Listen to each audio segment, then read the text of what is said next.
حضور علیہ الصلاۃ والسلام نے فرمایا ابو جندل آپ جائیں، میں دعا کروں گا، اللہ آپ کے لیے رہائی کا کوئی نہ کوئی راستہ ضرور نکال دیں گے۔ اللہ اکبر۔ صلح نامہ تیار ہو گیا، یہ شرائط طے ہو گئی، اور یہ بڑی سخت شرائط تھی، لیکن حضور علیہ الصلاۃ والسلام نے اس کے اوپر دستخط فرما دیے۔ فرمایا ٹھیک ہے، اور یہ بھی شرط تھی کہ اس سال آپ عمرہ نہیں کریں گے، آئندہ سال آئیں گے، آئندہ سال۔ ہاں، حضور علیہ الصلاۃ والسلام نے فرمایا ٹھیک ہے کوئی بات نہیں، آئندہ سال صحیح، زندگی رہی تو آئندہ سال آئیں گے، اس سال آپ عمرہ نہیں کر سکتے۔ حضور نے صلح کر لی، بظاہر نظر آتا ہے کہ دب کے صلح ہے، مگر قرآن کہتا ہے یہ فتح مبین ہے۔ حضور علیہ الصلاۃ والسلام نے صحابہ کو حکم دیا احرام کھول دیں اور اپنی قربانیاں ذبح کر دیں۔ اب صحابہ خاموش ہو گئے، دل ٹوٹ گئے، آئے تھے عمرہ کرنے کے لیے۔ اس لیے تو میرے پیر و مرشد فرماتے ہیں لیڈر وہ نہیں جو قوم کو کھمبے پہ چڑھا دے، لیڈر وہ ہے جو کھمبے سے نیچے بھی اتار لے۔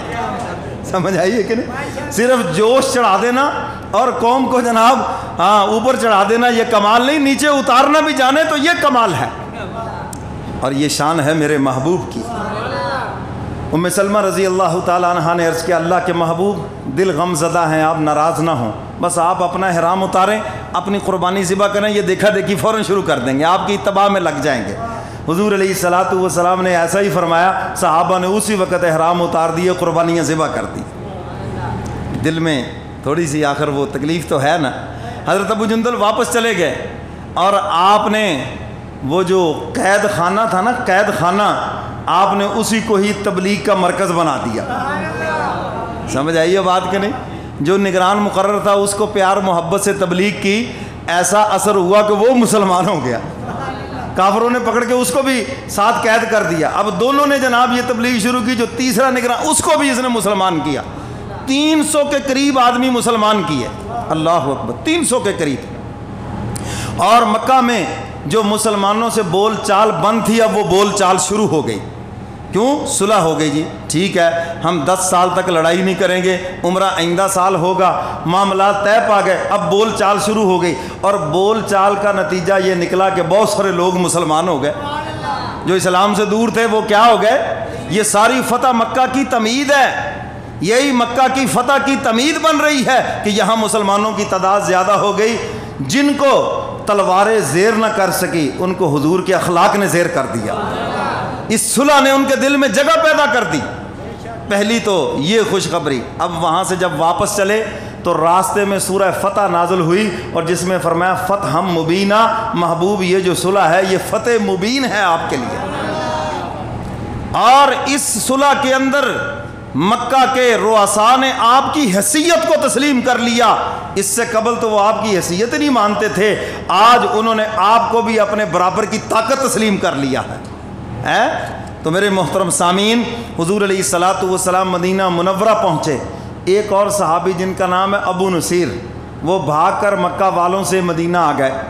اب جب مدینہ آئے تو پیچھے ہی جناب 2 کافر آ گئے، انہوں نے کہا دیکھو جی حضور آپ سے معاہدہ ہے، جو مکہ سے بھاگ کر مدینہ آئے آپ نے واپس کرنا ہے۔ تو حضور علیہ الصلاۃ والسلام نے فرمایا ابو نصیر تمہیں واپس جانا ہوگا۔ عرض کیا اللہ کے محبوب میں تو پناہ کے لیے آیا، یہ لوگ میرے اوپر ظلم و ستم کے پہاڑ توڑیں گے۔ حضور نے فرمایا جو کچھ بھی ہے میں زبان دے چکا ہوں، میں وعدہ کر چکا ہوں، اور میں وعدہ پورا نہیں کروں گا تو کون وعدہ پورا کرے گا؟ اوفو بالعہد ان العہد کان مسئولا، قرآن پاک میں فرمایا وعدوں کو پورا کرو، قیامت کے دن وعدوں کے متعلق تم سے پوچھا جائے گا۔ آج تو کوئی پرواہ نہیں، وعدہ ہو گیا ہو کیا، وہ وعدہ ہی کیا جی، وفا ہو گیا جی جو پورا ہو گیا ہے۔ ہاں یاد رکھو جو آپ نے کسی سے وعدہ کیا، پیسے دینے کا وعدہ کیا، لینے کا وعدہ کیا، رشتے ناتے کا وعدہ کیا، اور کسی معاملات کا وعدہ کیا، اگر آپ نے پورا نہ کیا تو قیامت کے دن پوچھ ہوگی اور اس کے اوپر سزا ملے گی۔ جب وعدہ کیا تو وعدہ پورا کیوں نہ کیا؟ حضور نے فرمایا چونکہ میں زبان دے چکا ہوں واپس جانا پڑے گا۔ ٹھیک ہے یا رسول اللہ، اب واپس چل پڑے۔ راستے میں ایک جگہ پڑاؤ ڈالا تو وہ بیٹھ کے باتیں کرنے لگے، یار میری تلوار کتنی اعلیٰ ہے۔ حضرت ابو نصیر نے کہا یار واقعی تیری تلوار بڑی چمکتی ہے، لگتا ہے تیز بھی بڑی ہے۔ انہوں نے کہا ہاں ہے، جو افسر کسی طرح بھی کام نہ آئے پھر اس کی خوشامد ہو تو پھولتا ہے میں یہ ہوں ہے۔ بڑے فنکار لوگ ہوتے ہیں جو خوشامد سے بڑوں بڑوں کو شیشے کی بوتل میں اتار دیتے ہیں. تو انہوں نے کہا ہاں واہ واہ کیا بات ہے تیری تلوار کی بڑی خوبصورت ہے, ذرا مجھے بھی تھوڑی سی دکھانا. بھائی یوں ہی حضرت ابو نصیر نے پکڑی اور دونوں ہاتھوں سے وار کر کے اس کا تو کام تمام کیا, اور دوسرا جان بچانے کے لیے وہاں سے بھاگا, حضور کے پاس پہنچ گیا. انہوں نے کہا یا رسول اللہ مجھے پناہ دے دیں, ساتھی تو قتل ہو گیا, مجھے بچا لیں. حضور نے فرمایا دیکھو بھی میں نے تو وعدہ پورا کر دیا, تمہارے ساتھ بھیج دیا, اب آگے دفاع کرنا حفاظت کرنا تو تمہارا کام ہے, یہ میرا کام تھوڑی ہے. حضرت ابو نصیر کو بھی پتہ چل گیا کہ اب میں واپس گیا نا, اب خیر نہیں, نہ مکے میں خیر ہے نہ مدینے میں خیر ہے, اب کہیں اور پڑاؤ ڈالنا پڑے گا. انہوں نے بیچ میں ایک مقام کے اوپر پڑاؤ ڈال لیا. ابو جندل کو پتہ چلا کہ یار ادھر بیٹھ گئے ہیں, انہوں نے بھی قید سے کسی طرح بھاگے اور آ گئے یہاں پر, اور یہ بن گیا ابو جندل گروپ. کیا بن گیا؟ اب جو بھی مسلمان جس پہ ظلم و ستم ہو رہا تھا مکے میں کافروں کی قید سے نکلتا اور وہ یہاں پہنچ جاتا, تقریباً 300 کے قریب لوگ یہاں جمع ہو گئے. کتنے جی؟ 300. اب کام کیا ہے, جو مکے والوں کا قافلہ جاتا ملک شام تجارت کے لیے, پکڑ لو بھی اس کو, مال تجارت ان سے لوٹتے ہیں جی, کھاتے پیتے مزے اڑاتے, اتنی دیر میں اگلا قافلہ آ جاتا اس کو پکڑ لیتے. مکہ والے آ گئے اور ہاتھ جوڑے مسجد نبوی میں آ کر یا رسول اللہ ہم اس معاہدے سے خود بھاگتے ہیں, خود آ رہا ان 300 کو اپنے پاس بلا لو. خود آ گئے, ہم یہ معاہدہ خود ہی ختم کر دیں, آپ عمرے جتنے مرضی کریں ہیں جی, آپ جتنی مرضی مرتبہ آئیں مکہ میں, ہر معاہدہ ہم ختم کر دیں, آپ جو ہے نا بس وہ ان کو واپس بلا لے, ہمارا تو جینا حرام کر دیا انہوں نے. حضور علیہ الصلوۃ والسلام نے خط لکھا حضرت ابو نصیر کے نام, فرمایا کہ فوراً مدینہ آ جاؤ, میری طرف دیکھو. حضور کا خط پہنچا, اللہ کی شان زندگی اور موت کی کشمکش میں تھے, دونوں ہاتھوں سے حضور کا خط پڑا, چوما, آنکھوں سے لگایا اور سینے کے اوپر یوں گرا اور روح ان کی جسم سے پرواز کر گئی. کیا شان ہے. آخری وقت حضور کا فرمان پڑھتے ہوئے دنیا سے چلے گئے, اور حضرت ابو جندر رضی اللہ تعالیٰ عنہ تمام صحابہ کو لے کر مدینہ منورہ پہنچ گئے.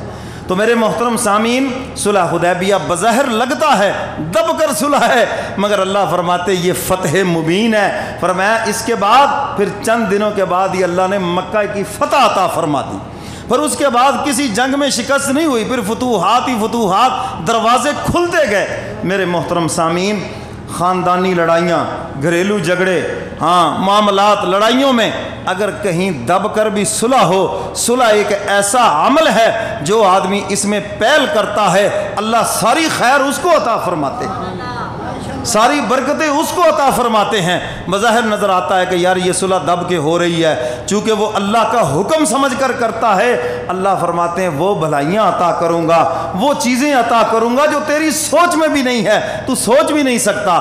تو میرے محترم سامعین, یہ صلح حدیبیہ کا عظیم الشان واقعہ ذی قعدہ کے مہینے کے اندر رونما ہوا. اللہ تعالیٰ مجھے اور آپ کو قرآن و سنت پہ عمل کی توفیق عطا فرمائے. وآخر دعوانا ان الحمد للہ.